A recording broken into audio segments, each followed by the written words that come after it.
ReachingNOVA. Some call him Cash, many, many more call him the rapper ReachingNOVA. Welcome to Brooklyn College. This is Any Luck for the People, your host, Jason Lux. Jace, what's up, man? Thanks for having me. Thank you for coming, man. I appreciate it. Um, what rap? Let's just jump right into it. What rapper do we get if we put we jeez? What rapper do we put together and the fans get you? If we speak with every rapper, like three rappers, and You mean a combination of artists that like have already succeeded and stuff? yes, Ye- That's man. I don't really know. That's a touchy question. I've had so many artists influence me. I mean, as young, starting from the year 1994, just listening to Wu Tang. So, I can't really even n- put that one. I can't even answer that. so that you're I, very unique, huh? I mean, I would like to think so. I would rather a listener sit back and tell me who they think I It, give off a when I resemblance of. listened to the album, I really couldn't decide who. That's why I asked, because it was it's very different from it's about time somebody drops a hot album. Is what I was thinking. Thank you. Um, on October 4th, your Twitter account on Reaching Nova, you tweeted, sometime last year I decided to put together a vision board featuring a bunch of things I desired to accomplish as an artist. Tell us what was on that board. Man, I remember I had what did I have on that vision board? Because I started a new one. I have like a man cave, and I swear I have like four vision boards. So, oh, right, I have a Madison Square Garden cut out on there.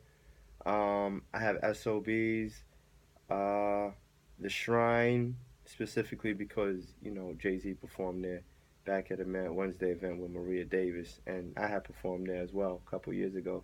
But I wanted to do come back as a solo artist and crush that stage. What else did I know I had radio interviews on there. I mean, I'm here now. Um, Album. I had an album on there, and yeah, no, that was it. It was really just about getting the project out there and a couple. Oh, right. A3C Festival and South by Southwest were on that board as well, which I did go to A3C this year and I got to perform out there. Well, is that the concert you did on September 4th or 24th? It was October. It was October 3rd. That week of. Okay. You did your first concert September 24th. I did my very own concert September 24th. Yeah, yeah, yeah. I put that one together, me and my team, and that was actually a success. It was a really good time. Shout out your team. What's your team? Oh, King's Legacy all day. King's Legacy is definitely the team. Shout out to Tommy Guns and Goodfellas TV. I run through Tommy with management, so it's my team has a lot of branches here and there, but for the most part, it's a small circle. Well, shout out to Tommy Guns because he helped put this interview together. Yeah. So you can check out his website, thenovaconcept.com. You mentioned Tampa a few times and have a song and a video named Alien Tampa. What's your connection with Tampa? Yeah. Well, I went out there. My father lives out in Tampa, and I wasn't doing too well in high school over here. So, me and my mom agreed that it was probably best I needed a different environment. So I went and I moved down there with my father. I was about 15 years old, and I had just gotten left back in the 10th grade here. So I want to say I was doing the sophomore year again.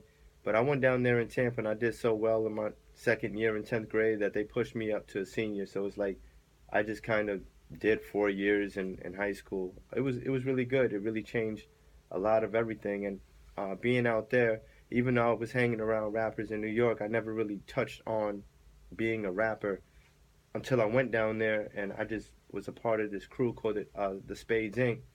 And my man Malcolm, he pretty much mentored me into, he walked me into the rap thing, and from there it was an interest that I just further on progressed in. How long ago was that? That was 2003, summer of 2003. All right.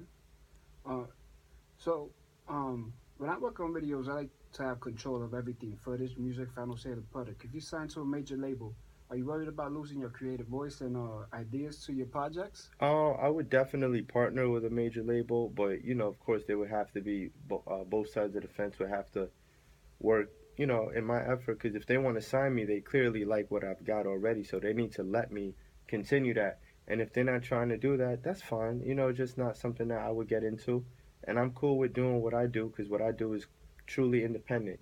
I work a 9 to 5 job, and then I come out and I'm this is a second job. This is something that I have to come out and perform my A game every single day, whether I'm on stage, whether I'm doing an interview, or whether I'm in the studio. So yeah, I guess like we would have to sit down and talk about that, but it's not something I'm thirsty to do right away. All right. Um, so what have you learned in the rap industry?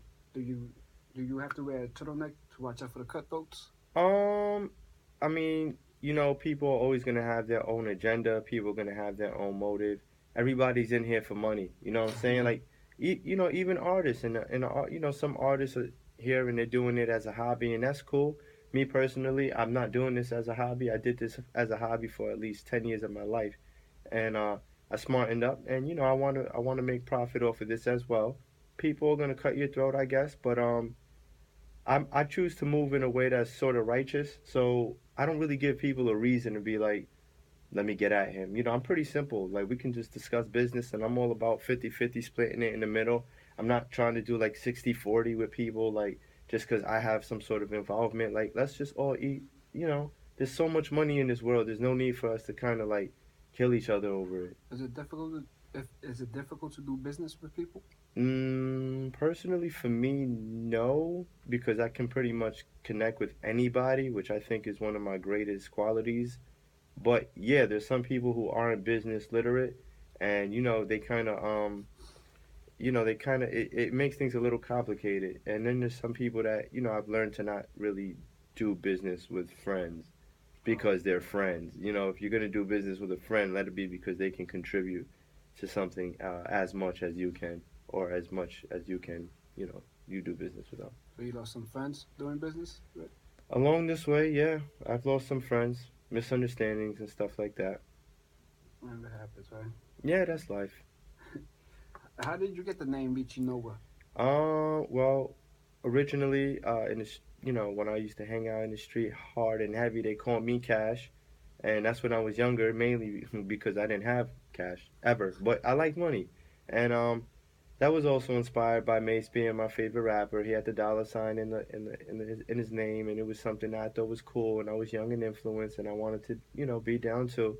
And I remember hanging out with my man Fuzz, and I was just trying to decide on an artist name, and my stepmother had called me Casanova one time. I actually looked up what that meant, and I decided to implement the two and fuse the two together, so it was Cash and Casanova. So we made Casanova, and during the years of my evolution as a human being, I would start to shed some things off of myself as an artist, like trying to be down, trying to fit in, trying to do what they're trying to do, trying to sound what they're trying to sound like, a cool name, and, eventually just cut down to Nova, which, anybody who doesn't know what Nova means is pretty much like a very, very, very powerfully lit bright star in the solar system, and every now and then it dims down to recharge its power, and then it shines, but when it shines it's one of the brightest stars shining. So I do these things. Yeah, that's how I develop Nova. So how uh, you the reaching part is what for the reaching for the star? yeah, like it's just I like to think of Nova as a concept, which hints the website, the Nova concept, because I don't lose myself in all of this. Some people really buy into these roles, and they develop an artist name and they become that, and it's not who they are. I like to stay true to me, but reach Nova. Nova is definitely like a mindset, and it's like the final form of evolution.